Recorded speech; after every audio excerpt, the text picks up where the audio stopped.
সবাইকে সুপ্রভাত। চলে এসেছি একটা নতুন ভিডিও মিনি ব্লগ নিয়ে।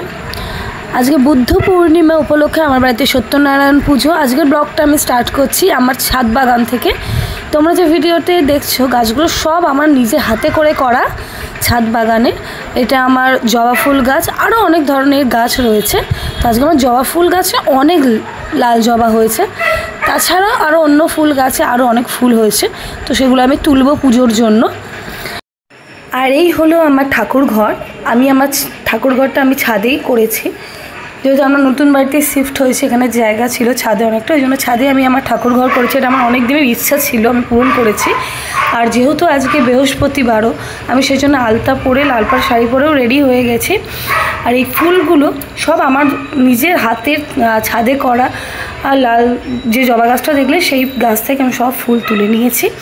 তোমার সঙ্গে কথা বলতে বলতে আমি ঠাকুরের জায়গাটাও রেডি করে ফেলেছি। সেই ব্লগটা আমি এত বড় হয়ে যাবে বলে দিইনি, তোমরা কেউ দেখতে চাইবে না বলে।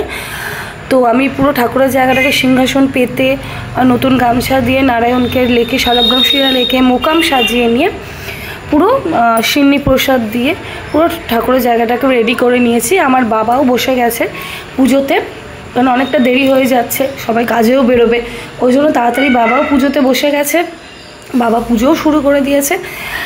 আর পুজোর পর প্রসাদ বিতরণের সেই পাল্লা ছোটদের ওপরই পড়তো, এখানেও তাই আমার ছেলেই প্রসাদ নিয়ে যাচ্ছে। যাও এবার একটা কাজ করো, ঘরে ঠাকুর ঘরে দরজাটা নমো করে বন্ধ করে দিয়ে আসো।